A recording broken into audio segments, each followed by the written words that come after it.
some of the sensitive documents that Donald Trump kept and retained, not only physically, but also up here, whatever he can hold up there in his brain, and how he leveraged it or discussed it, specifically when it comes to nuclear weapons, and in this case, nuclear subs.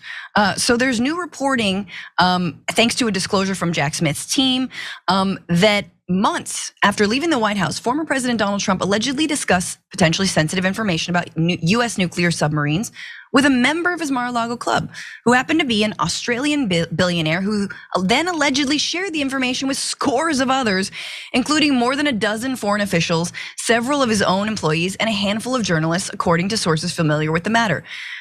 I have more to say on Australia, and maybe Yasmin could weigh in. But so prosecutors and FBI agents have interviewed this gentleman whose name is Anthony Pratt.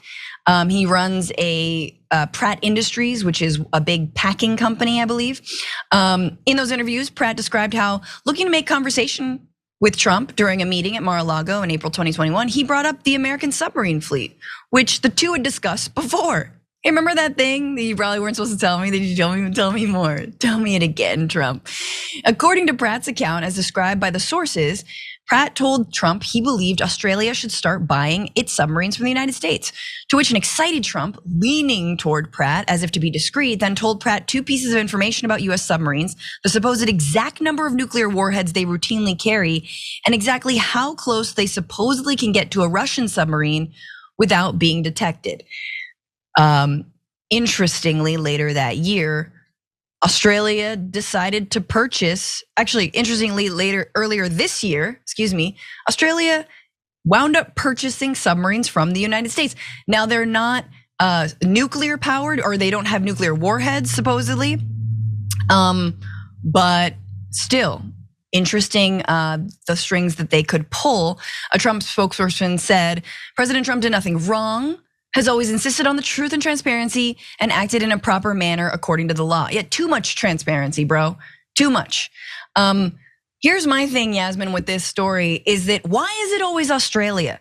Am I wrong in remembering that George Papadopoulos was like running his mouth in some pub in Europe, I believe, to an Australian like diplomat about like the Ukrainian government, about Trump basically putting the squeeze on Zelensky at that moment, which led to the entire first impeachment? Like, shut up, you guys, shut up.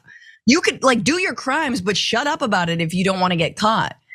Anyway, thoughts on this just sort of braggadocious show and tell moment?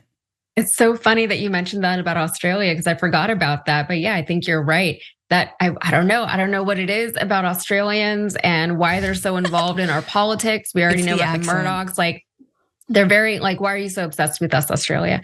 But as far as like Trump being braggadocious, Trump reminds me of a child who knows something and just wants everyone to know that he knows something. You know, he overheard the grownups talking and he's like, oh, I know a thing. I literally did that when I was a child. You know, I remember I knew about my mother's 40th surprise birthday party, and I let everyone know that I knew something, you know.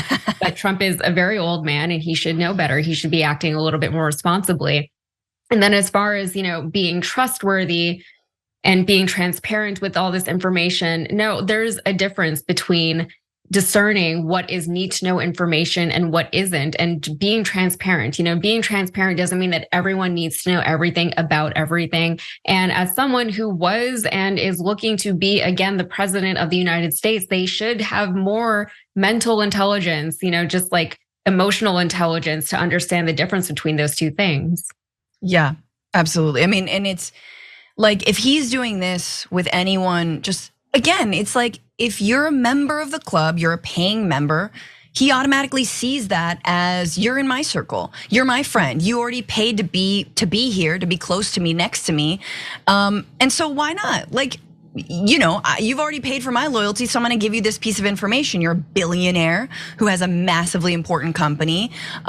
So who else is he telling other things to? And who else are the members of Mar-a-Lago, right? Who are just paying to basically get close to Trump and like get some secrets. The guy needs to shut up. Like it's almost like we shouldn't have voted for him for president in the first place, yes, but I don't know. That's just my feeling.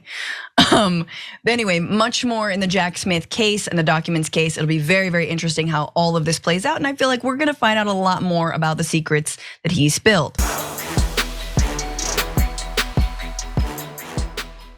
For more political news breakdowns, interviews, stories of activism, and me trying my hardest to care about the occasional big celebrity news story, subscribe to our YouTube channel at youtube.com/The Damage Report. And you can ring the bell wherever it is so you don't miss anything.